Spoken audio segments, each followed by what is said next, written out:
and give people a chance to finish trickling in here. How's everybody doing? Oh, y'all go on your dates? Y'all caught up on your date nights? Not at all, huh? Mostly? Yeah. Everybody doing your dates? No?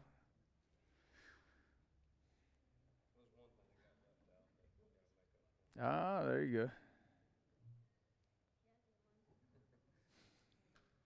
Which one? Oh, dance to your song. You know, we're talking about doing we did it in Texas at our old church one year. We did a prom. Because what we said was like most people probably didn't take their spouse to the prom. I don't know. We've got some that, get married out of high school or whatever. But by and large, most people don't ever take their current spouse to the prom. And so we had a big prom, and everybody did all the weird dressing up. And it was a lot of fun. My favorite part was watching our old dog crowd do the wobble. But it was a lot of fun. We did a prom, and then one year we did like a theme dance where everybody could come in. It was like Hollywood theme. You dress up as your favorite Hollywood person, movie character, I guess. And they did a big dance. So it was a lot of fun. All right, let's go ahead and open up in prayer, and we'll get started. So God, I just want to say thank you. Thank you for an awesome evening. Thank you for all of those who are here and watching online that are wanting to take one step closer to you and improve their marriages. And God, we know that marriage was a gift from you, and we thank you for that. So I just pray that you come into this place, come into the message, and allow us to continue to point everything that we do with our marriage to you. And we give you all the glory in Jesus' name. Amen. All right, so just kind of catching up, we jumped into the 7 lies last week. And if you weren't here, you can kind of get in your book. I'm not going to go through all the blanks. You can jump online. And I think one of the times was skipping pretty bad, but we're going to go in and try to fix that. But by and large, you should be able to get all of the blanks. So last week we started, it's the lies of marriage that you go into marriage believing. Remember, frustration's unmet. It's unmet expectation, right? And so we come into marriages with 1,000 expectations. We don't even realize what they are until we bump into them. And it could be everything from the way things are done to how you think you're going to communicate to sex to money to, you name it. We just have 1,000 expectations. So a lot of those are built on what people have taught us. And that's what some of these lies are, is there are things that we often hear and there's things that we often even say that just aren't true. And we started out by the happy ever after. If you'll remember that, we talked about how the lie is that, you'll just be perfect for each other and you'll live happily ever after. How many movies have we seen where they've said happily ever after? And so most of us go into a marriage thinking the expectation is that we're always going to be happy. And how many of y'all have been married longer than about 5 minutes? Has there been a time that you weren't just happy? Well, yeah, all the time, right? There's a lot of times that you're not happy. And so some of the lies are like, you will be perfect for each other. And that's a lie because you're not perfect. You're going to make mistakes. Your spouse is going to make mistakes. And so you're not ever going to be perfect for each other. As a matter of fact, y'all come into a marriage with a lot of differences, but this happily ever after is, we're just going to sit and talk for hours and gaze into each other's eyes. And like I've said, I say it 1,000 times, there's a reason love stories end at the honeymoon, because the rest of it's work, right? And so that was a big lie that we talked about. And, some of those are like a good marriage is a big greenhouse that grows happiness. It doesn't grow happiness. You grow your marriage by watering it. You grow your marriage by cultivating it, but you don't want to grow happiness. You want to grow intimacy. And then if happiness is fading, so is the marriage. That's not accurate. And a lot of people will come into my office in counseling. They'll just be like, I'm not happy. I want out. I'm not happy. And I'm like, well, what are you going to do the next time you're not happy? Because you go through seasons of life where you're not happy. Marriage is not all happiness, and then if happiness is gone, so is the marriage. Again, it's not a reason for divorce. It just means you're in a season. It could be a season of stress. It could definitely be a season of frustration. And then we talked about the different types of intimacy. I'm not going to get into that. The second lie was 1 plus, like you have to give up your identity when you get married. That's not true. You come into your marriage with your own identity. And you come into your marriage with, I've lost everybody. We got some cute kids walking through waving, how are you? What's up, guys? But it's not. You don't lose your identity. You should keep your identity. And there's actually 4 parts to a marriage. There's me, there's them, there's us, and then there's God. And so you've got to have all of those. You need your identity. You need your blended identity as a couple, but you also need God in the equation. And then the third one is all we need is love. They've made a lot of songs that lead us to believe that, all we need is love, sweet love. But that's not all you need. Marriage is work. It takes commitment to make it work. So you've got to go in the same direction. And so that way you continue to fertilize and grow your marriage. And that's where we talked about unplugging. Did anybody actually unplug this week? A few of you did? Yeah, good. Good for y'all. That might be one of the hardest things in a marriage right now that draws our attention away from each other is quality time, is not sitting there on each other's phone playing Candy Crush or, you can watch a show or whatever, but you're not talking. That's why I've never really overly understood. I know people love movies. I know people love movies, but when I talk to people about going on a date, I usually don't encourage them to go to movies. Because you walk in the movie theater and you don't talk the rest of the time, right? Unless you're me and you get in trouble. But I do. I can't sit still. But movies, TV, texting, Facebook, all of that, to truly have intimate conversations with your spouse, if you unplug, sit at the table and stare at each other until you talk. The funny thing is what we find now is it's pretty awkward. It's pretty awkward. I've been married to my wife for 15-ish years. I always throw the ish, so if I mess that up, it's 15 or 16. But we've been married 15, 16 years. And there's times if you sit down and you don't talk about work and you don't talk about kids, it gets really awkward. Right? Because what else do you talk about? I mean, that's our life, especially during sports season, because we're running and gunning. And we talk about schedules, kids, and work a lot. And so when you unplug and you make yourself take those 3 things off the table, what you find is that intimacy is oftentimes a little bit broken. And I don't mean broken in a bad way. You've just kind of drifted a little bit. And so the goal is to bring 2 hearts back together as one with Christ as the center. And so we gave y'all some homework. And we talked about pruning. We talked about pruning a lot because we talked about sacrifice. And did we talk about that last week? Okay, that's what I thought. I couldn't remember exactly where we finished out. The lie is just the way I am, and it is what it is. Like, this is just the way God created me. Get over it. Like, I've just, God created me not to talk. Well, that's not true. God created you to have intimacy with your spouse, and so it's learned behavior, learning to constantly move forward towards your spouse. 2 people working towards the middle, you know what they find? Each other in the middle. And it's a beautiful thing with Christ in the middle. And we talked about different things that we needed to cut away, necessary endings. And that's still one of my big things I like to teach and preach on is necessary endings. We have endings all throughout our lives that at times just have to happen. Sometimes they happen naturally.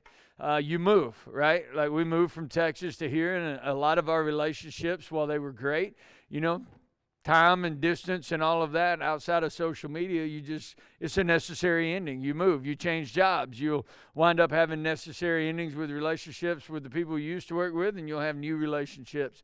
But then there's also necessary endings that need to happen in a marriage, and that sometimes can be friends, it can be hobbies, it can be things that get in the way of intimacy of marriage, and it can be circles of friends.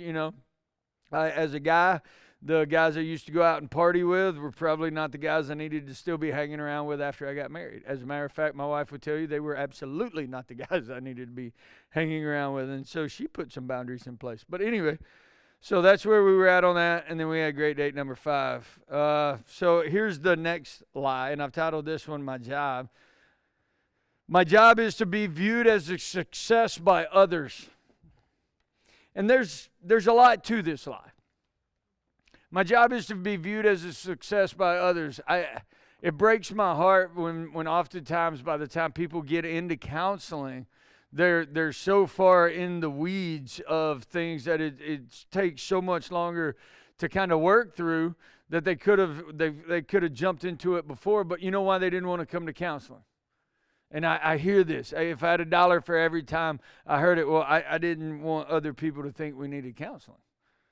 And I'm like, well, that's good. You can lose your marriage for what other people think. But we do. We measure. We want people to think we are successful. And we're going to get into this with parenting in a couple of weeks. But it's what I mock myself at all the time. My kids can be in Walmart throwing cans at each other like a football, and I'm like, stop what you're doing. And you get all really mad, and they're rolling buggies down the aisle, and they're acting crazy, and I'm going ballistic, but they do the exact same thing at home in the kitchen every day, and I don't think anything about it. And why is that? Because I don't want Lee to see my kids in Walmart throwing vegetable cans all over the place. I want to be perceived. We're at the ballpark. I want other parents to think that we have it together, right? And so oftentimes we'll fake it till we make it. But the lie is my job is to be viewed as a success by others. And we do that often because we want to live in name your neighborhood. We want to drive name your vehicle. We want our kids to have the up and coming whatevers. And we'll run ourselves ragged trying to impress other people. You must ruthlessly eliminate hurry from your life is a statement I heard a long time ago at a conference by a guy by the name of Dallas Willard. You must ruthlessly eliminate hurry from your life. How many of you would say that your life is chaotic? Be honest. It's chaotic. Mine's chaotic. Mine's about to get stupid chaotic, like ridiculously chaotic, because basketball starts. And I've got 3 kids and 3 different teams, and 2 of them go different directions. And then I've got 1 in gymnastics, and then we've got church, and then we've got the holidays, and then we've got, right? It gets chaotic. And that's what I mean by chaos, is we're always in a hurry. And one of the things that we have to do in my relationship is every now and then we have to sit down and do a time budget. And this sounds odd because I doubt very many of you have done a time budget. And the reason I know that is because many of you are not going on your date nights. Because you told me you weren't going on your date nights. And you know why you're going on your date nights? You know what you're going to tell me? I know what you're going to tell me. It's not because I don't want to go out with my spouse. That's not what you're going to tell me. You're going to tell me I didn't have time. I don't have time. We live in a chaotic rush. The world tells us we should always be busy. Sometimes we're so busy multitasking that we lose the ability to single task. Did you know there's a scientific data out there? See, I hear this all the time. People are like, I'm good at multitasking. No, you're not. You're not. Our brains were not built to really multitask. We can do several things okay, but we can do one thing at one time awesome. And when it comes to marriage, we're oftentimes so busy multitasking that we're not focusing on our marriage, right? We're so busy running to the ballparks, and we're so busy running to jobs, and we're so busy doing all this extracurricular stuff that we lose focus on the single thing that's most important outside of our relationship with Christ. Because I counsel a lot of people at year 1 because the honeymoon's over, at year 3 because that's a commitment year, year about 7, 8, 9, 10 because that's when you start having kids and y'all are arguing about parenting. And then the next biggest time that I counsel people is year 18 through 25, years of marriage. And you would think that a lot of that is because, they've just got a lot of baggage. No, what most of that is we've ran around so much over the last 18, 19, 20 years doing kid stuff and Uber stuff and taxi stuff and work and trying to get ahead in our careers that by the time our children move out, you sit, you turn, you look, and you don't even recognize the person sitting beside you because you haven't been there. You've been there, but it's more of a partnership because, like in our world, Cassie's going to Fayette to watch this game, and I'm going over here to Coker to watch this game, or Hale County, and we see each other in passing. And then on our days off are never really days off because we're spending it trying to catch up on everything that we didn't get to because we've gone all over the place every day of the week, right? And so what our days off turn into is house cleaning and all the projects and all the things, and usually you're more exhausted by the end of your day off than you were during the week, right? I see some of y'all nodding because y'all obviously have the same kind of schedules. So we must relentlessly eliminate hurry from our lives. The problem isn't always that we are in a hurry, but sometimes it's the hurry inside of us. See, we live in what I like to call a microwave world, right? Like, I'll get online. I ordered my kids some basketball shoes the other day from Foot Locker. And you know what Foot Locker doesn't have? Prime. Doesn't have Prime. Like, who doesn't ship in under 2 days now? And so I started getting frustrated. They were on sale. It was a great deal. And I almost paid more for shoes off of Amazon just because they'd get there quicker. But they didn't need the shoes any quicker. And it sounds absolutely ridiculous, but we live in this world of I want it and I want it now. And we live in a world that says I should be in a hurry. When was the last, honestly, how many of y'all would say this? You would say, you know what, Pastor? I have about 30 minutes of my day where I just sit on the porch, I drink my coffee, I have my quiet time with God, and then hang out with my spouse. 30, 45 minutes. How many of y'all would say you have that much time? Most of us would say, well, I don't have time to do that. I actually read a book. It's by a Navy SEAL, and I'm not promoting the book because it's got Navy SEAL language in it. But it's a leadership book, and what he talks about is he said every person should wake up at 4:30 in the morning. And I'm like, you're an absolute. I would never say it to his face because he'd kill me, but. I'm like, are you nuts? Who wakes up at 4:30? And he said the reason that he wakes up at 4:30 every morning and his wife wakes up there shortly after, he says that's the only time of the day for them that's not chaos. And he said if that's the only time of the day that's not chaos, I'm going to spend it with what's most important to me. And for him, it was exercise and then his spouse. Because he gets up every morning and runs like 432 miles because he's a Navy SEAL. But it's what he does, right? He has carved out in his day, and here's what I'm getting at with all of this. He's carved out in his day time. Most of us do not have the time. Most of us don't have the time to go on our dates. Most of us don't have the time for God, or we do it in such a hurried fashion. It's like, I'll just catch a podcast on the way to work, right? Or, I'll just catch it. I got 5 minutes. Or, you know what? I'm gonna read my Bible as I lay down and go to bed, and you're so exhausted from the day you get through, 2 verses before you're snoring? That's why I don't do devotions at night, because I like to sleep. But it's the truth. We are always in a hurry. But more often than not, it's within us. It's not actually we need to hurry, but within us, something in our bodies, something in our clocks, because of the pace that we run, tells us we should be moving. We should be doing something. We should be. How many of you have just taken a day? Let me ask this question. How many of you go to the beach? Anybody ever go to the beach? Did anybody ever just sit on the beach and stare at the water? Right? That's what a vacation's for, right? You count the waves. They never stop. It's beautiful. Or you go to the mountains. Maybe you go to Gatlinburg, Pigeon Forge, and you sit there and you count squirrels. I don't know. Whatever you do, you go on vacation, what? To relax, right? How many of you, so I want you to think of that time on the beach where you're just sitting there and you're not thinking about anything, your phone's not really doing anything, you're just literally just sitting there doing nothing. I mean, nothing, right? You got nowhere to be. And those of you who start planning a schedule for your vacations, y'all need Jesus. I know there's some of you out there that you have an itinerary. See? I went on vacation once with somebody like that. I was like, bro, I am on vacation. I may eat at midnight and I may eat at 6 in the morning. I may eat ice cream every meal of the day. I don't care. But vacations are meant. So how many of y'all would say this? How many of y'all would say not on vacation? I mean, not at all. Sorry, I got to sit down for a second. Not on vacation, not at all. You just sat and did nothing at your house. Like you didn't do a project. You didn't get up and do the yard.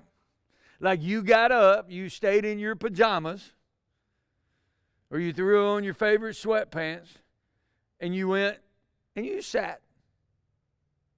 You didn't go anywhere with the kids. You didn't have to rush them to this practice or that practice. You just sat. When was the last time y'all did that? A few weeks ago. How'd it feel? She got mad at me. I love it. Well, you know why? Because you should have been doing something, right? Right, because there's always something to do. Can I tell y'all something? How many of you have a task list every day? Like you go to work, you got tasks you got to do. You got kids, you got tasks you got to do. How many of you, I want to know, has anybody in this room ever beaten your task list? No, you can't. It is humanly impossible to beat it. You know why? You might get to the end of it that day, but you know what's waiting for you when you wake up the next day? Your task list. It never ends. But yet we will continue to try to battle that, right? We'll stay late at work to try to finish our task list because we're in a hurry. Why? So we can wake up tomorrow and start all over. Does that make any sense? So what we'll do is we'll sacrifice our time with our spouse because we're in a hurry. I've got to get my list done. I've got to get this accomplished. I got to get this accomplished. And while we're accomplishing all these things that we buy into as we see as success, the one thing that we're supposed to be the most successful at, which is our relationship, right? Because that's your legacy. That's your legacy for your kids. That's your legacy that you're going to leave long after you're gone. The one thing we're supposed to be the most intentional about is the one thing not on our task list because we're focused on a task list. And so I've got what's called a busy versus accomplished list. For those of you that are blank filler outers, the one right above that is hurried people feel a lack of time, meaning, and accomplishment. Hurried people feel a lack of time. You never have time. You never have time. Doesn't matter what it's for. I don't have time for this. How many of you have bit your spouse's head off because you're in a hurry? They've said the same thing. We could all raise our hand. Those that didn't, you're lying. And if you didn't, for those that aren't married yet, you will. I promise you. You will. You'll bite their head off. And you know why? It's not because of anything they said. It's not because of anything they did. They could have said the same thing for the 100th time. And you know what you're going to do? You're going to snap at them. You know why? Because you don't have time. Because you're in a hurry. You're going to yell at the lady who's going 45 in a 45 as you're driving down McFarland. You're going to say things that you would not say in this room about that poor lady. And you know what? It's not that lady's fault that you didn't get out the door on time, that your alarm didn't go, that you didn't manage your time well, that you didn't like road rage to me is funny because it's your fault. I don't care whose fault it is. It's yours. It's yours. Because we get so frustrated. The lady's doing the speed limit, which you should be doing as well. But because you're in a hurry, you're flying 100 miles an hour. And then you're going to get a ticket and be even better when you get home to your spouse that day, right? Because then they're going to be like, why were you driving so fast? And then the comments going to be like, well, you know what? If you get up a little bit earlier, and it's going to, that's what's going to happen. But it all revolves around you were in a hurry. You were in a hurry. See, some of y'all are laughing because it happens. It happens to us quite often. So here's the things that you've got to figure out. This is how you fix it, right? I've heard this statement before, and I love it. Your lack of planning does not constitute me jumping through hoops, right? Your lack of planning doesn't constitute my anxiety. Your lack of planning doesn't constitute that I need to drive faster or get out of your way anymore. But yet we often do that with our spouse. And so what I've got is I've got some things, some blanks here. What is important and what is noise? Because there's some things I'm in a hurry for that just aren't that important. But I think they are. But now there's some things that are really, really important. Because hurried people often feel a lack of meaning.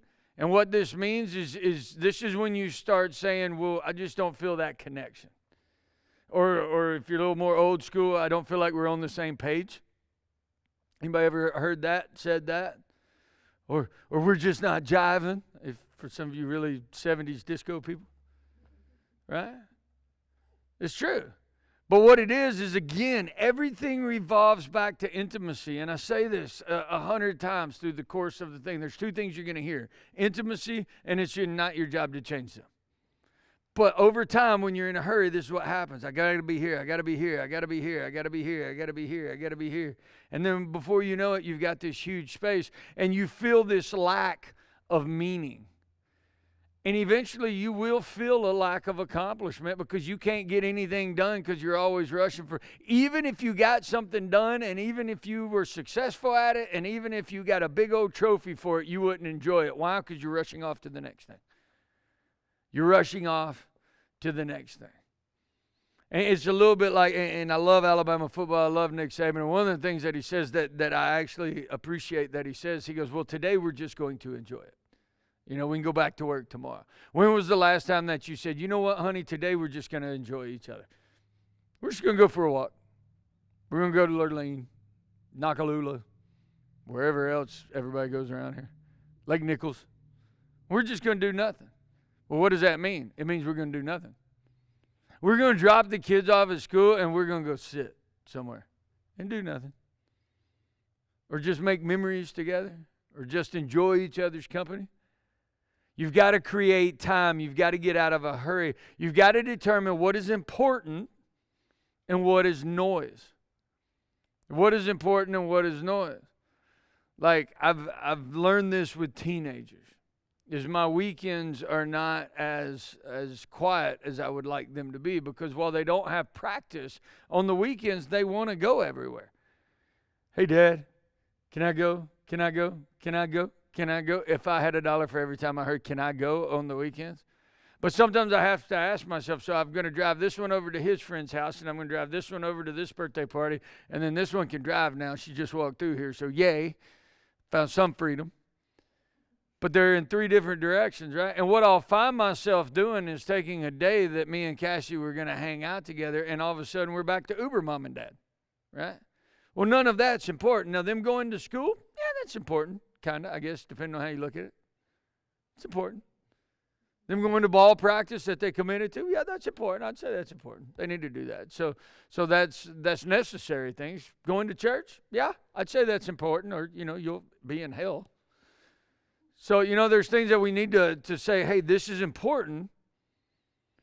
But there's also things that we need to look at in our lives and say, this is noise. Do I really need to be rushing around? Because if we remove some clutter out of our life, so this is what I talk about when I say a time budget. Like, we'll sit down and do a money budget, right? Y'all could sit down. We gave you a money budget. When was the last time you did a time budget? You wanna get an eye-opening experience? I want you to get a journal this week. Ladies, you'll do this more than the guys will. I want you to get a journal this week, and I want you to write down everything you do. Like time. You don't have to go like into detail. It doesn't need to be a Dear Abby journal. It just needs to be like a, hey, from 8 to 2 I went to work. From 2 to something I did this. I did this. And be honest with it and write it down. We do it with diets, right? They're like, chart what you eat, and next thing I know, man, I eat a lot of Twinkies. But I don't notice I eat Twinkies because I just walk through the living room and I grab a Twinkie and I eat it. And I throw the wrappers in my kids' room. So my wife doesn't know I'm eating Twinkies. I'm just kidding. I really don't do that. Yeah, it feels tense in here tonight. But here's the truth of it, is we often don't know what we eat until we write it down. And then once you write it down, you start looking at your diet. You're like, man, I used to think I ate healthy, right? But I don't. Same with the time. You write down what you do day in, day out. What you're going to find is you do a lot. And what you're going to find is you do a lot of things that aren't necessary, that you could take out here and there, because you need to be doing date nights. You need to be bringing back intimacy with your spouse. And so I want to encourage you as a couple, one of your homeworks this week is to chart what you do during a week. See how much in a hurry you truly are. And here's the thing I like to say, because people always tell me they don't have time. Yes, you do. You have time. You have time for your spouse. You have time for God. You have a lot of time, actually. And y'all may argue with me and say, no, I don't have time. You do. And this is why I know it. How many of you have 24 hours in a day? I've already done this once. Everybody got 24 hours in a day? How many of you got 7 days a week? Yeah, how many of you got 365? And I know one of y'all going to be like, what about leap year?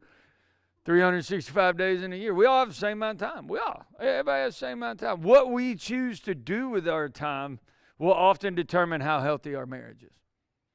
What we choose to do with our time. And most of the time, we have things in our schedule that aren't needed, that we could easily remove. We would never actually miss. We would probably be glad we're not doing it anymore. but it would give us time to spend with our spouses and kids. 3 dangers of hurry. Seldom can you hurry and smile. This is what I'm talking about. You're rushing through the house.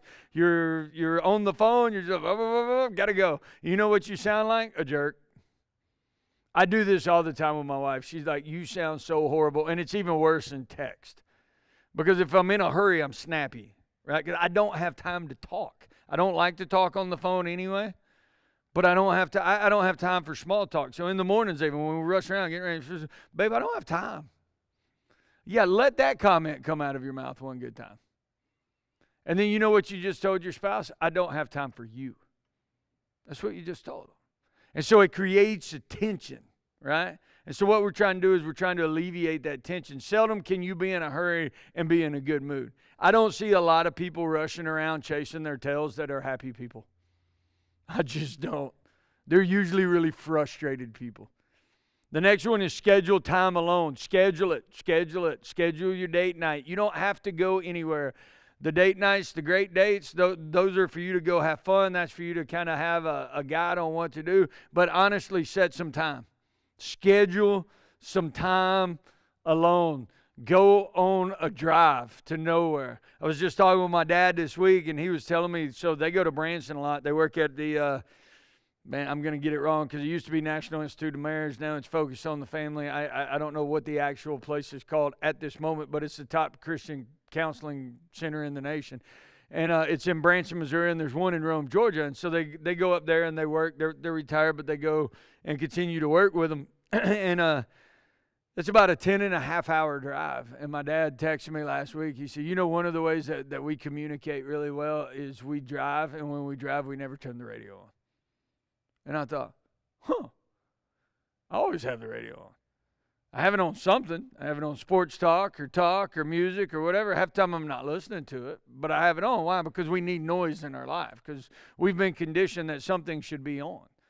And like half the time, getting back to the whole sex talk, you want to know why most people don't have sex? Because you're on your phone. How stupid is that? Like, ultimately, which would you really rather be doing? Right? I know, that's awkward. And my parents are probably watching this. But it's true. Something's got to be on all the time. Something's got, like, just sit in silence. You want to know how awkward it is? I challenge you to do this. And I know Gary will do this. I know he's going to do it. Now, see, you're worried I'm still talking about sex. I'm not. I'm back to talking about time. The whole argue naked has resonated around the church, by the way. People are like, do y'all really argue naked? I'm like, no. But it would stop the argument. Anyway, here's what I want you to do. I want you to go sit somewhere. Find a living room. Find a bedroom. And I want you to sit for 1 hour with nothing on. Go do it. There's about 2 of you in here that could probably handle that. Right? I mean, no phone, no radio, no kids, no noise, and just sit there. Like, don't fall asleep. Sit there in silence. And you know what you're going to do? I guarantee you, 10 minutes. Most of you won't make it past 10 minutes. I tried this because I was going to challenge you. I wanted to see how long I could make it. 2. Seriously, man, I was tapping beats to songs I forgot about in the 90s. I'm just, oh, man, I got to be somewhere. I didn't have to be anywhere, but I got to be somewhere. I got to be somebody needs to get a phone call. Somebody needs to get a text message. I wonder if they ever email me back. I wonder about this bill. I wonder about this. Like, man, there was something I was supposed to get done 3 months ago. It just came to my mind right then. But I could not do it. You know why? Because something always has to be going on, because we live in a world that has conditioned us to have chaos. Get in a car and drive 10.5 hours with your spouse with absolutely nothing on. You know what you do? You talk. And that's such a foreign concept these days because we don't have time. So schedule time alone. Here's the next one. Employ a Sabbath. Employ a Sabbath. And I'm going to be honest with you. I know this is where you're going to say, well, you're a preacher. Of course, you're going to talk about this. This one is hard for me. This one is really, really, really hard for me. Because a Sabbath day, what that is that is a day off. So God, in the Bible, creation, right? He created, and then what did they say that he did on the last day? He rested. He rested. Even God took a day off. 8 billion people in the world that he's responsible for, and he took a day off. Right? But we often just don't. That whole Sabbath thing is kind of an old school mentality. But it's still massively prevalent in the Bible. And when you take a Sabbath day with your spouse, it will change the dynamics. When you worship with your spouse, when you go to church and sit with your spouse, when you go have lunch after church with your spouse, it changes dynamics. And then you get to go home and you don't have to hurry. You don't have to rush because it's Sabbath, right? You don't have anything to do. Does Sabbath have to be on Sunday? I hope not, or I'm in trouble. Right? Sabbath does not have to be on a Sunday. You should be at church on a Sunday. But what if you go to church on a Saturday? Okay.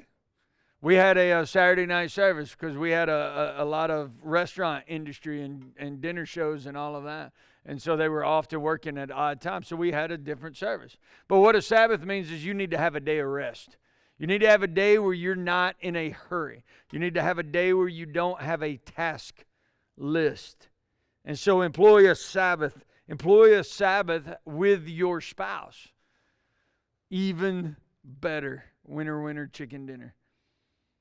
Clock out. Clock out. There's got to be a point in your day when you say, I'm off the clock. With your work. You know what? This is going to be really hard for y'all, for some of y'all to internalize. And I pray to God this doesn't happen. But if you die tomorrow, you know what that company you work for is going to do? Replace you. They are. Like nobody is irreplaceable because everybody dies at some point, right? And the world seems to just keep right on churning. We like to think we are. This is what I know. I go out and I get hit by a bus. This church is going to hire another pastor, right? It's what happens. There's got to be a point. So when we were talking about priorities, if you flip back into your book, you'll see the priorities, right? What should our first priority be? That wasn't a trick question. God, I heard a couple. So our first priority ought to be God. What should our second priority be? Huh? Spouse. See, it didn't say family. It said spouse, right? Because the Bible talks about even our relationship with Christ. He describes it as what? Bride, bridegrooms, the church, all of that. It's all interconnected with marriage. Our number one priority ought to be God. Our number two priority ought to be our spouse. Then our number three priority ought to be what, if you have them? Kids. Right? Kids. And then there's the next tier. Because ultimately that's your priority. Men, I'm going to tell you straight up. Your priority is to be the spiritual leader of your house. And that's making sure your priorities are in order. That's making sure that you've got God at the center of your home. And that's making sure that your marriage is strong. And then that's making sure that your kids are raised in a godly home. Everything else is stuff. Everything else is the world. But those three things are what matters. Then you get to the second tier, then you can start talking about work, right?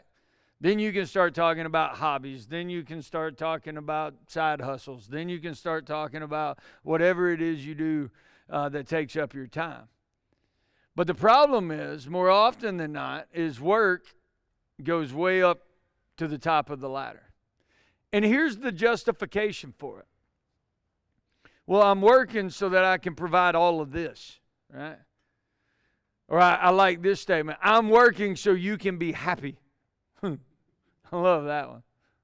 Because your work, while it's providing material stuff, happiness only lasts so long, right? If that wasn't the case, we'd still be driving our first car. We would be. Because we'd be happy with it, right? You can go out and buy a brand new car. You know how long you'll be happy? Till you get the first dent. Till you have the first fender bender. Until the newest model comes out. So happiness lasts about a year.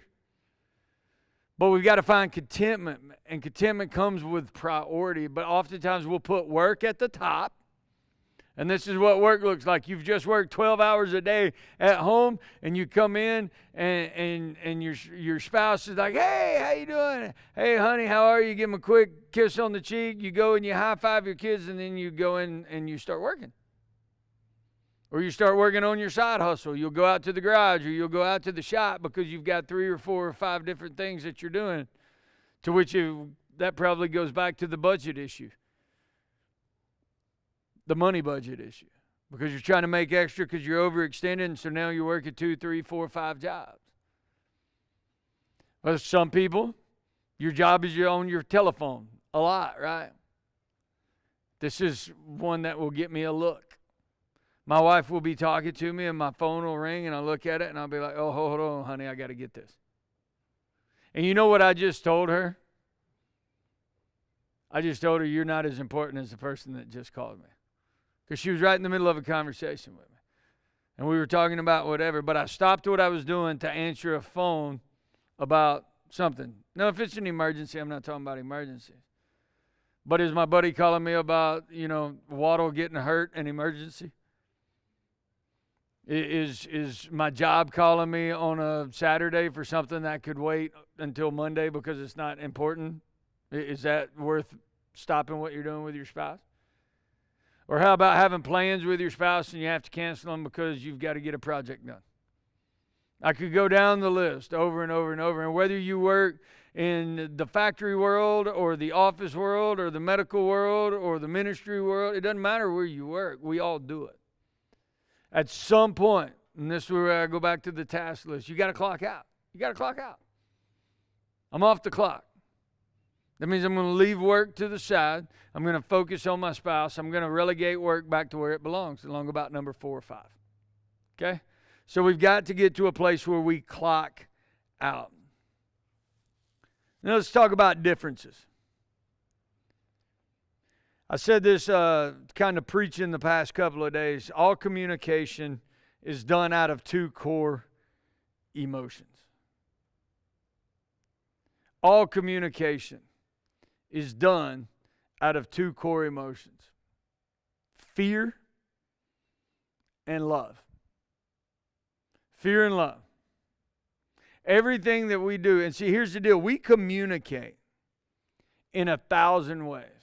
And this is going to get into the kind of the meat, and I'm not going to get into the fear cycle this week because I'm going to spend all of next week on it. Because next week we're going to talk about communication. Because these 7 lies, if you're not able to communicate the problem, what it's going to do is it's going to bust up that intimacy. And you know what's going to fill that space is massive frustration. Because you expect to be happy. You expect to just all the time be stargazed in love. You expect, but what you find is you're running around and you don't have time for each other. And you're not communicating. And communication, we communicate 1,000 ways. We communicate verbally, obviously, right? I'm communicating with you right now. We also communicate with nonverbal as well, right? Now, see, I could communicate the same word in many ways verbally. Like, I like to use this one. So if I'm at the ball field and my son's out there playing and I'm like, hey, bud, come on, you can do it, right? That's encouraging. Come on, you can do it.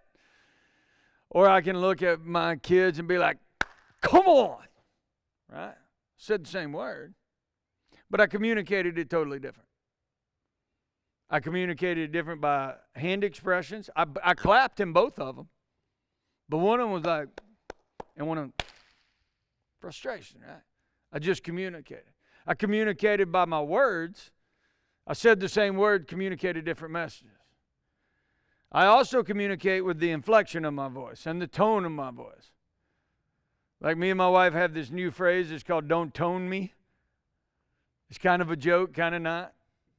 It started out as a joke and now it kind of has bled into when we get frustrated, don't tone me.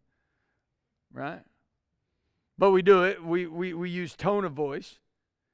We use volume to communicate.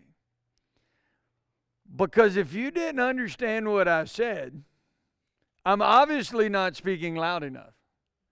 And so if I say it in a louder fashion, you will hear it and you will understand it and you will be in awe of what I'm saying. We don't say that out loud, but that's what we do, right? Because obviously you didn't hear me. Right? And so we raise our voice. Well, you know what? If you come at me with a really elevated voice and a lot of hand gestures, you know what I'm going to do immediately? I'm going to get defensive. Like if Gary walks in on Sunday morning and he walks up and he's walking and his facial expression and even the tone of his walk, he communicates by how he walks. So do you. So do I. We communicate with our facial expressions. Eye rolling, that communicates something. I never have to say a word, and I can roll my eyes and say a lot. And oh, it ticks her off. We can breathe. That's communication. Y'all are like, what are you talking about? Here we go again. Right? We communicate in 1,000 ways. Verbal, nonverbal. We stomp feet. We shut doors a little harder than we need to. That communicates, right? Hey, honey, let's go to bed. And you gently close the door and you smile. That communicates, doesn't it? Well, what about wham? You lay down in bed and you flop over with your back to them. You ain't ever got to say a word. You just communicated a lot. Right? We do it all the time. We communicate in 100 different ways. But all communication is done out of fear and it's done out of love. And we're going to get into most arguments, all arguments. I'll say this, all arguments, every single argument you've ever been in with your spouse is out of fear. But see, dudes don't like to use that word, right? Because I'm not afraid of anything. But we're afraid of a lot of things. We're afraid of a lot of things. So at the very beginning of this, did I make y'all write down your expectations of a good father, good husband, good wife? I did, right? And what were some of those? Provider. I think on the guy's side, protector, caring, good mothers. You know, all of these things y'all wrote down. Well, here's the problem. When you're communicating out of frustration, when you're communicating in the negative, so like when you're having an argument or a discussion of intensity, whatever you want to call it, you're often speaking out of fear because something has pushed a fear button in you. A lot of you will not know what I'm talking about because you've never identified it as fear. Here's what it may look like. My wife could walk in with a bill, a water bill, right? And she might have forgot to pay the last one. Okay, so now the water bill is $80 instead of $40. Okay, but she can walk in and she can say, "Hey, you know what? I forgot to pay the water bill last month, but we're gonna go ahead and pay it. But for 2 months, it's $80." And I can blow up, right? I can be like, "What in the world are you doing? Why did you not pay that? Like you've got one job, mom of 4 with the business that goes to work. You got one job, pay the bill." Anybody have these kind of arguments? Cassie and I have not actually had this one, but that's how it can start, right? But I'm not arguing about the $80 water bill. The $80 water bill is not really that big of a deal to me, probably. The $80 water bill is not a big deal to me when I have money in the bank. But the $80 water bill is now a huge deal to me if I don't have money in the bank to cover $80. And it really frustrates me if I had the money to cover it last month when we should have paid it and now we didn't. And you know what we're doing now? We're arguing. Because I'm going to say something because my fear button has been pushed. I'm afraid that I'm not going to be a good provider because that's a measure of success for a husband, right? It's a measure of success that we were talking about a little bit ago, is that I need to be a great provider. Well, when I feel like I can't make the bills, right? And 3 days from now, I get paid and I'll make the bills and it's fine. But at that moment, at that time, she has pushed a button in me and she didn't even know she pushed it. She's just telling me, hey, you know what? I messed up. I'm going to pay the water bill. It's $80. But inside of me, it pushed a fear button of now I can't provide for my family. And that's a fear button within me, because that's an expectation of mine. Those expectations you wrote down for yourself, when those buttons get pushed, it will create a fear in you. We never identify it as fear, but ultimately that's what it is. You're going to get really frustrated when one of your kids gets sick and there's nothing you can do about it. And you're going to fight on the way to the hospital because, little Johnny fell off the monkey bars and broke their wrist. And the statement may be, where were you? Were you not watching them? Right? We can have those kind of arguments. But what it is I just pushed a fear button in me because my expectation of being a good dad is to be a protector, right? And now I've got a child who's hurt. And so I'm speaking out of fear, because I'm not living up to my own expectations. But all communication is done out of fear or love. Now, when I communicate in a loving way, that's the other way you communicate. That's the love languages. That's the calm, reasonable conversations. It's we're best friends. We love each other. I'm communicating out of love, not frustration. You were created for relationships. You were created for a relationship. God made marriage. He made it. God brought the person that you're sitting in here with into your life long before you ever knew them, because He had a plan. And so God actually created your relationship. And it's what we call in the church world a covenant. It's a covenant marriage. It's not a legal contract. I know it's legal. But it's a covenant. And God created you and your spouse for this moment in time to be together. He had a plan long before you ever thought of each other. You were created to be with the person that you're sitting with right now, or that you're watching with right now. That was God ordained. And so the way we can communicate will be huge, because the person that He put beside you to spend with the rest of your life with, what you're going to have to do over the next 30, 40, 50 years? You're going to have to communicate with each other. And that is the number one problem in a marriage, is communication. Because when you have a problem with sex, you know what that is? Lack communication. If you have a problem with money, you know what that is? It's a lack of communication. You know what? When you have a problem parenting, you know what that is? It's a lack of communication. Do you see a trend here? When you have a problem with boundaries, which I've always said people land in five places. Boundaries, sex, money, parenting, communication. 4 lead back into the 5th one.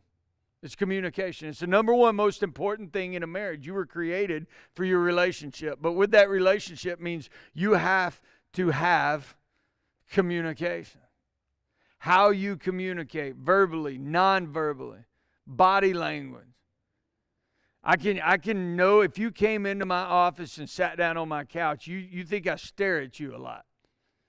I do. I'm not even listening to a lot of what you say off the get-go, because what you're doing is you're vomiting. You're telling me all the things that are wrong with your spouse. And I haven't quite got to the, hey, you can't fix them part yet. So I let, the first time in counseling, I call it the vomit stage. And you get to vomit and you get to tell me all the things that if your spouse would change, that your life would be so much easier and better. And your marriage would be better if they would just, right? But you vomit and you vomit. But what I'm watching is I'm watching body language, right? Because most people who come in for marriage counseling, they're usually kind of frustrated. But I can watch communication, because this is communication. You know what that's communicating? Don't touch me. Don't touch me. I'm mad. You know what? Y'all normally sit on the couch, and your spouse is sitting on the couch, and you look at them, and you don't sit on the couch, and you sit on the chair furthest across the room from them. You know what you did? You communicated a lot, right? You communicate when somebody touches you, you tense up. But body language is huge. When you look each other in the eye, if you can't look each other in the eye, you're communicating something.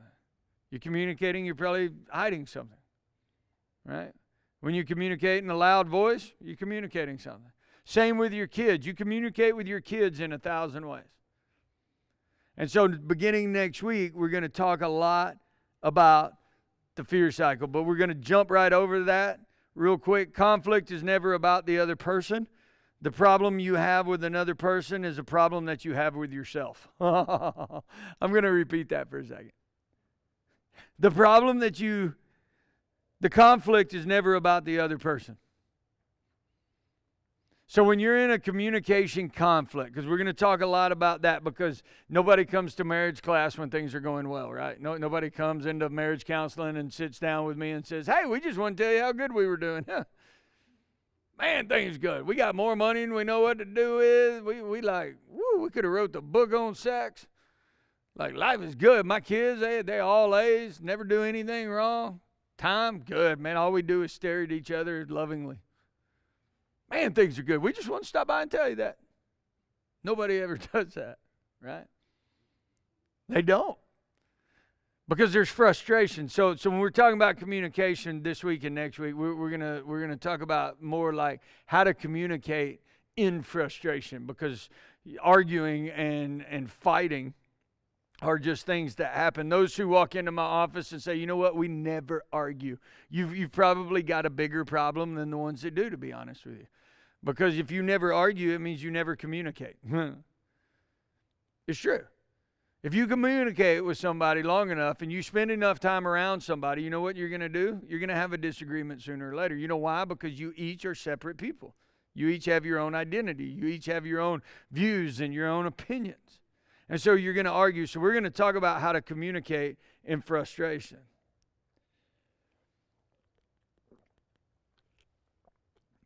The next lie I've titled, Make Me. The lie is, it will never happen to me. Let's talk about boundaries. It'll never happen to me. Ephesians 5:15 through 20. So be careful how you live. Don't live like fools, but like those who are wise. Make the most of every opportunity in these evil days. Don't act thoughtlessly, but understand what the Lord wants you to do. Don't be drunk with wine, because that will ruin your life. Instead, be filled with the Holy Spirit, singing psalms and hymns and spiritual songs among yourselves, and making music to the Lord in your heart. And give thanks for everything to God, the Father, in the name of our Lord Jesus Christ. So I've got some blanks. This is for you. I don't want you to tell me personally, because it'll make things awkward between us, because then you're going to be like, he knows my deepest, darkest secret. But what are some of the greatest regrets that you've ever had in these categories morally? What's a regret that you've had morally? Was it spring break 92? Was it an affair? Is it pornography? Is it a chat room? Is it you cheated on something?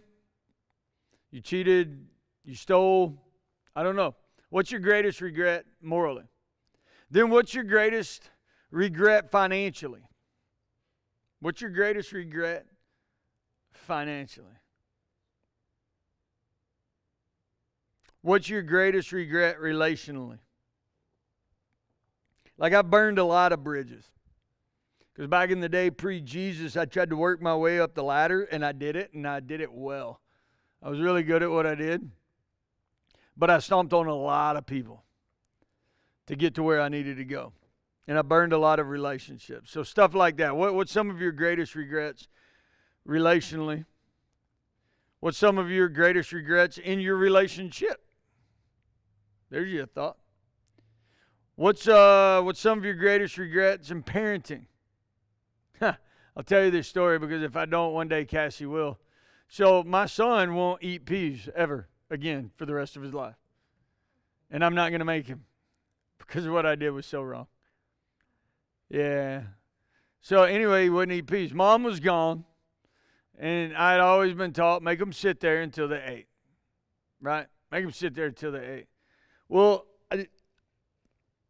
I grabbed some peas out of the fridge that I thought were just like, I don't know, my wife has stuff in there all the time.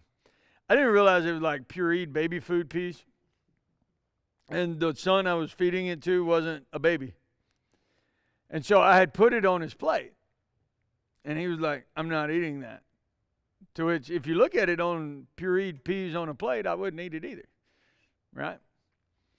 But I was like, oh, you're going to eat it. He's like, no, I'm not. I don't think you realize the size difference here, son. You're going to eat that. That is nasty. I don't care. Your mom cooked it. Because I'd grabbed the wrong stinking Tupperware bowl. Yeah, she had put, because Cassie will make dinner and stick it in the fridge and all that. And so I'd put this baby poop looking stuff on his plate. That's what it looked like, dude. Like in my brain, I'm going, I ain't touching it. I don't eat peas, period. Ever, for any reason. But he was sitting there. And so I'm like, I'm going to do the parent thing. You're going to sit there till you eat it all. So he sat there. And then a little while later, I walked back in. He still hadn't touched it. And I'm like, you're going to eat it, son. He's like, no, I'm not. And I said, you can eat it, or I'm going to feed it to you. You can see where this is going. I was a lot younger. I was a lot less Jesus. Definitely wasn't a pastor, so bear with me. This is why I don't preach on parenting, first off. So we go round and round and round. He ate it, some of it. Some of it got on the ceiling. Some of it got on his forehead. Because it was a wrestling match and we're going to eat it. Anyway, long story short, Mom walks in. She's like, what's going on? What happened? He's crying and mad and angry, and I'm angry. And I'm like, your son, because anytime they do anything wrong, it's always the other ones, right? When I walk in the house, that's the way you communicate, too. If I walk in the house, I can tell you exactly how mom and kids' day went. Hey, you know what my child did? Hey, they had a good day. You know what your child did? Oh, buddy. I'm walking into World War III, right? But she walks in, and we've had this fun experience, a father-son bonding moment. And I was right, too. I'm like, you know what, babe? You'll be proud of me because I'm usually not like that. I let my kid. I'm a horrible parent. I am. I let my kids eat almost anything they want. I get them, like, if they want ice cream for breakfast, sure, whatever. Don't care. But I was proud of myself because I'm like, babe, I made him eat his vegetables. She's like, is that the vegetable you made him eat? I said, yeah. She said, that's the baby food. I was like, oh. My heart broke right there. Because I'm like, one, I did something that I would never do. But then I screwed it up. And now my son hates me for life. And he's mad and he's frustrated and he's picking baby food out of his nose. And, life is just not good in the Wilmore home right now. And I had to go into his room, right? And he's communicating with body language a lot. And he doesn't want me to touch him. He doesn't want me to hug. And I've got to sit on the bed and be like, son, I am so sorry. And I'm like crying, right? I'm like, I'm sorry. I don't make him eat anything now. He's like, Dad, I don't want it. I'm like, whatever. Like, I don't save for college. I'm saving for therapy for my children. But it's a parenting fail, right? We all have them. So I want you to write down what are some of your greatest regrets in parenting? What are some of your greatest regrets in marriage? What are they? And then looky here, we've got Colossians 3, 1 through 9. I'm not going to beat this. We're going to get ready to go ahead and close out because y'all have heard this for 4 weeks. But it's why it's in marriage as well. Because these are the things that if we don't put boundaries around, we're going to have major regrets. And it talks about, so I'm just going to jump down to verse 5. So put to death sinful earthly things lurking within you, have nothing to do with sexual immorality. If we don't put boundaries around our marriage, we're asking for the enemy to step in and destroy it. Sexual immorality, impurity, lust, evil desires. Don't be greedy. A greedy person is an idolater, worshiping the things of the world. And because of these sins, the anger of God's coming And then it talks about anger, rage, malicious behavior, slander, and dirty language. Don't lie to each other. And so what we're talking about in this lie of marriage is what we're ultimately talking about is boundaries. I've never sat during counseling, and I've been doing it for a while. I've never sat in counseling and somebody looked at me and said, hey, you know what, Pastor? Just one day I woke up, thought, you know what? I'm going to go out there and find me an affair. I think today's the day I've decided I want to tank my marriage. Not have a relationship with my kids. You know, bring somebody else into the relationship that I got to deal with. Like, yeah, I'm bored. I think that's what I'll do today. Nobody ever wakes up looking to have an affair. Right? But what I do hear a lot is this statement. I don't know how we got here. I hear that in counseling a lot. I don't know how we got here. Now, whether that's an affair, whether that's financial struggles, broke, bankrupt, that kind of thing. Nobody ever wakes up in the morning and says, hey, we've all got a plan, right? We've got a money plan. I've got a plan. I'm going to buy this, and I'm going to be able to pay it off here, and I've got this, and I can move this here, and we've got these great plans. But what happens when something happens, right? And so you sit there, and I hear this statement, I don't know how I got here. I do. On every situation that we find ourselves in a compromised situation, the way we got there is we jumped past a boundary. Or we didn't have a boundary. You could call it guardrails. I think that's what Andy Stanley calls it. You can call it rumble strips. We've preached it 400 different ways. Call it what you want, but it's guardrails. We have to be at a place where we put boundaries around our marriage to protect our marriage. And sexual immorality, sexual stuff is the number one thing that will destroy a marriage. It's the hardest thing to come back from. It truly is. It's the hardest thing to rebuild trust. It's the hardest thing. And like I said, nobody ever wakes up and says, hey, I'm just going to go, you know. But what happens is little by little by little, we move further and further away from the boundary. Or we move the boundary. Or the boundary's not tight enough around where we're at. So like in mine and Cassie's marriage, and I'll say this, I'd like to say I'm the one that originated with it, but I really got it from Billy Graham, and I got it from the vice president. What's his name? Pence. Because they both said the same thing. I don't get in a car with another female. Ever. My mom, my wife, my daughters, maybe my mother-in-law. I don't get in a car with her for different reasons. I'm kidding. God, if you're watching, I'm joking. But it's true. I don't. And here's why. One, I don't need the rumor mill. I'm driving down the road.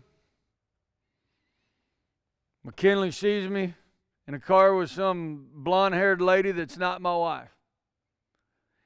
He's going to tell her that. He may not think much about it, but he's going to tell her that. Hey, I saw Pastor Scott today. I don't know. He was in a car with some woman. I don't know who she was. It don't take far for that to go somewhere, right? But the other side of it is if I'm not in a car with a woman, I can't go somewhere with her I'm not supposed to. Billy Graham took it so far as to say, I don't get in an elevator with a woman by myself. Like when we have staff stuff here, if we go anywhere, typically I'll drive separately.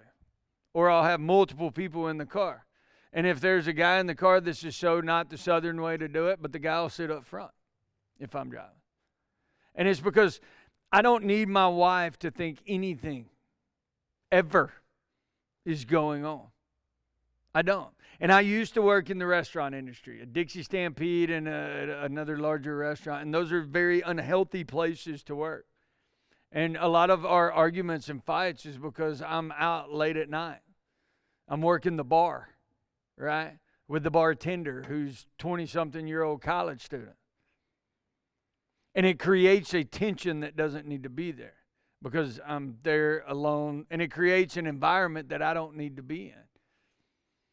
I've said this before, and you can judge me all you want. I used to do drugs back in the day, a lot of drugs. And I tell people all the time, I do a lot of drug and alcohol counseling, and here's the truth of it. I truly believe that, I've been clean forever. But you know how I don't go back to that? Is I don't get around it. because could walk into a room that had the drug of choice laying on the table. I could walk in there the first time and be like, nah, I'm good, right? I could walk in there the second time, probably be like, nah, I'm good. But you put me around it enough, you know what I'm going to do eventually? Probably going to do something I shouldn't. And all it's going to take is one time. And so I have to ask myself, is that choice worth what I'm going to lose? And so when it comes to boundaries and it comes to guardrails, we set guardrails around our marriage. Here's the thing about a guardrail. Anybody ever been to Colorado? Y'all ever been through the pass? It is like, phew, straight down. You go off the road dead. Like, you're dead. There's nothing down there. And I am petrified of heights. And there's this guardrail there.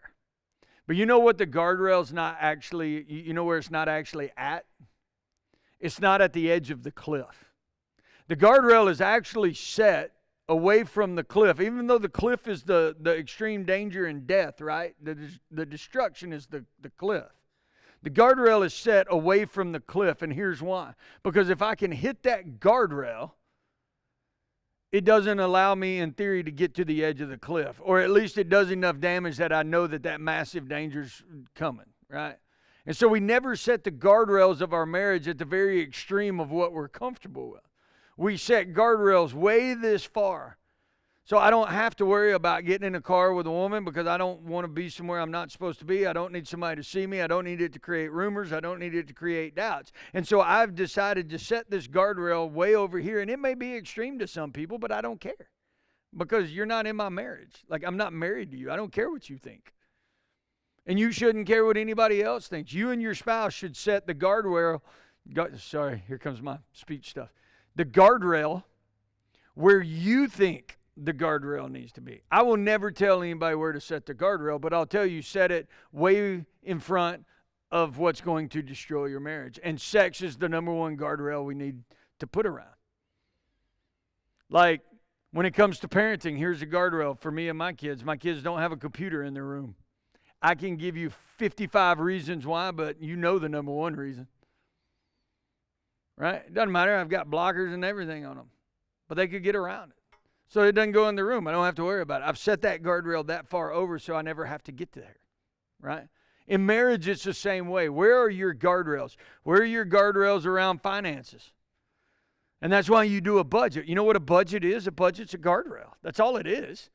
You can move that guardrail. You can play with that guardrail. That guardrail will change over time. As you make more, as you make less. But all a budget is a guardrail. It's a guardrail that says if we do it correctly, if I honor God and I put money in savings and we live within our means, you know what I never have to worry about? I'm not going to go bankrupt.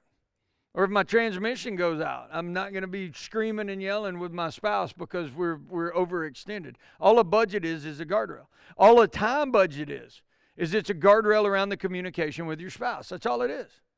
It's not rules you're putting in place to keep you from having fun. It's actually put in place to allow you more fun because you can have more intimacy with your spouse because they're not worried. They never have to worry about where you are.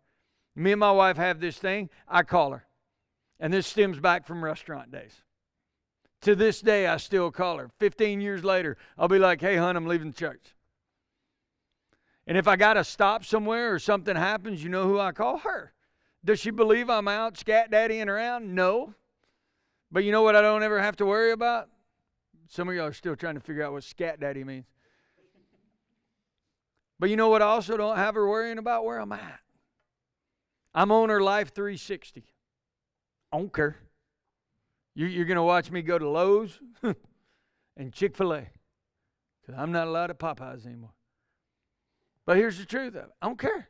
Good. Put me on 360. You know what that is? That's a boundary. That's a guardrail. She's not checking up on me. But if I'm somewhere I'm not supposed to be, she's going to be like, hey, what are you doing over here? Usually I call. Case in point, one night college guys were wanting to shoot basketball. This was not long after I got here. We didn't know a lot of people. I told my wife, I said, hey, some guy from Young Life supposed to be at the gym. I'm going to go open the door for him.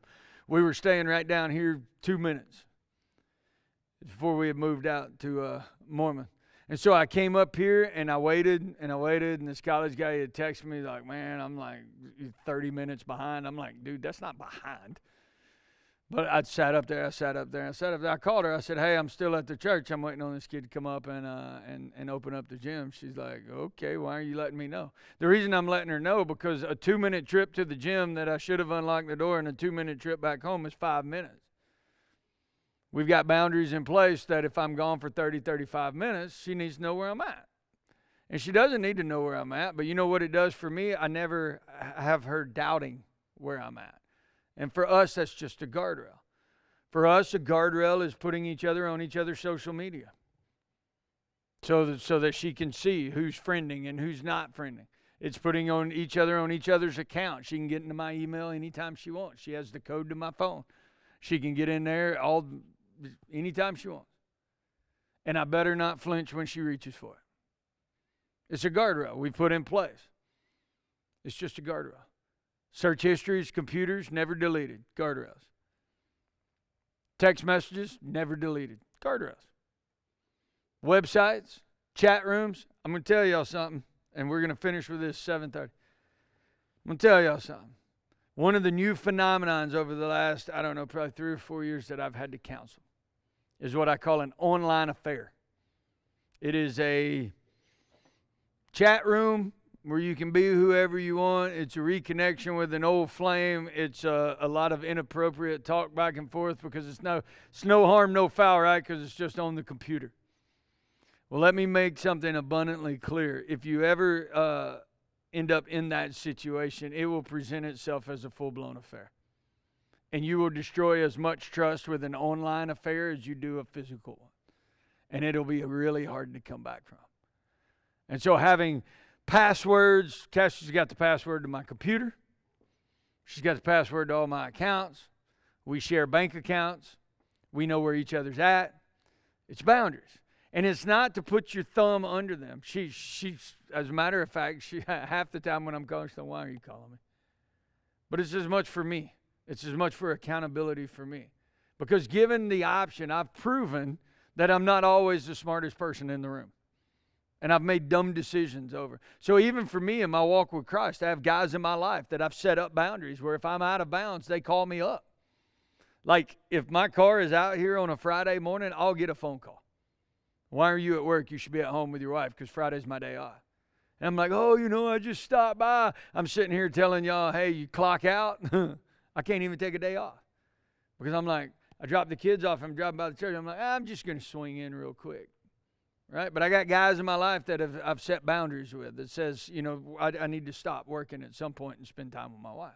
And so we're going to go home. I want you to talk about what some of your greatest regrets in these following categories are: morally, financially, relationally, parenting, and marriage. All right?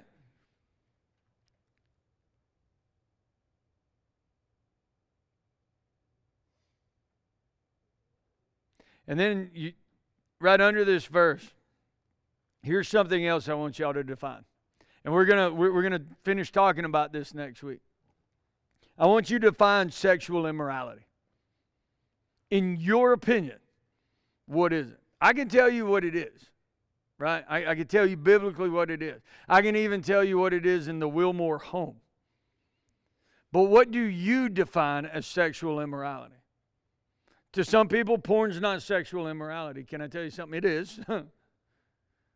But for some, it's not. And here's what you may find in this homework right here with your spouse. You may have a different definition of sexual immorality than your spouse. Like you might have magazines in your garage that you don't think anything about. You might have a calendar hanging up in your garage that you don't think anything about. But your wife might think something drastically about that. You may have different definitions of what sexual immorality is. I want you to define what lust is. Don't come back and give me the churchy answer. All right? I want you to define what lust is. With your spouse, I want y'all to define what it is. Because next week when we come back and we talk about boundaries, we're going to go off of your definition. Okay, this is, again, I'm going to hold it against you. I want you to define what an affair is. And like I said, y'all may look at me and be like, well, that's a stupid question. An affair is when you having an affair on your spouse, right? Is an affair an online affair? Is an affair a work affair? where you might not have had sex, but you sure do spend a lot of time with them after hours, that you should be at home with your spouse, right? Define an affair. Online, virtual, physical. I want y'all to define it together. And then there's some questions in red. What are some consistent, unmovable guardrails for each of these? What you may find is you don't have guardrails. But this is that communication world that y'all really need to talk about. Y'all really need to talk about. What are some areas that you can protect your marriage? And then what are some idols that you place above your marriage? This goes back to that success thing. Do you put work above your marriage? Do you put a hobby above your marriage? Do you put kids above your marriage? Do you put like what are some idols that you put above or in your marriage that shouldn't be there? In other words, I want you to go home and I want you and your spouse to talk about priorities. Because here's what I believe. I believe there's a lot of us that would sit there and say, yeah, I have my priorities, right? And if you ask the spouse, they'll be like, oh, no, you don't. God, marriage, kids, and then whatever else you got next. Probably work or hobby or something like that. But I want y'all to have, and do not have this when y'all are in bad moods. Okay? Don't talk about this when you're in a bad mood. What are some things that you've got out of whack? And then what are some guardrails for each of these idols? Like, is going hunting a bad thing? No. Is going fishing a bad thing? No, not at all. Is going to yoga class? What do y'all do, ladies? I don't know what y'all do. Whatever it is you do. Go hanging out with your friends, is that a bad thing? No, not at all. None of those are bad things until they become God things, right? Until you're hunting so much that you don't have time for your spouse. Until you're playing softball 6 nights a week and you're not hanging out with your family. Until you're fishing every spare moment you got, right? Good things can become God things. And so I want y'all to sit down. I want you to look at these, and then I want you to put some boundaries around it. And this may get tense because my wife sitting and saying, hey, I'm going to put some boundaries around work, oftentimes will immediately make me bristle, right? Because my work needs me, right? My work needs me. Have a conversation. What are some boundaries? What time are you going to clock out? Unless it's an emergency. My wife will answer the phone on Fridays, right? We've just put some boundaries in place. What are some things that you need to remove out of your marriage? Let's pray and get out of here. God, I just want to say thanks. Boundaries is a very difficult conversation, but it's one that will take the entirety of time because it is one of the things that you have given us is boundaries. Boundaries around our relationships to keep us safe. Not to keep us from having fun, but to keep us safe. You created fun. But God, I pray as we go out and we discuss boundaries in our lives, and we discuss priorities in our lives, that God, that these conversations can be had in a loving and understanding way, because oftentimes the enemy will allow us to get things out of whack in our life. And so, God, I pray that you open up areas that we need to work on and show it to us and speak to us in these areas. And we're going to give you all the praise, glory, and honor. In Jesus' name, amen. Next week we'll finish up because I want to hear what some boundaries are. And we'll finish up with what some good boundaries can be in these situations. And then we're going to talk about communication a lot. Y'all have a good night. No, because actually next week would normally be night of worship. But we're putting night of worship after the election because we feel like some people need Jesus. Like, legitimately, that's why we moved it. We're like, after the election, either way it goes, there's going to be people. 50% of the country is going to be mad.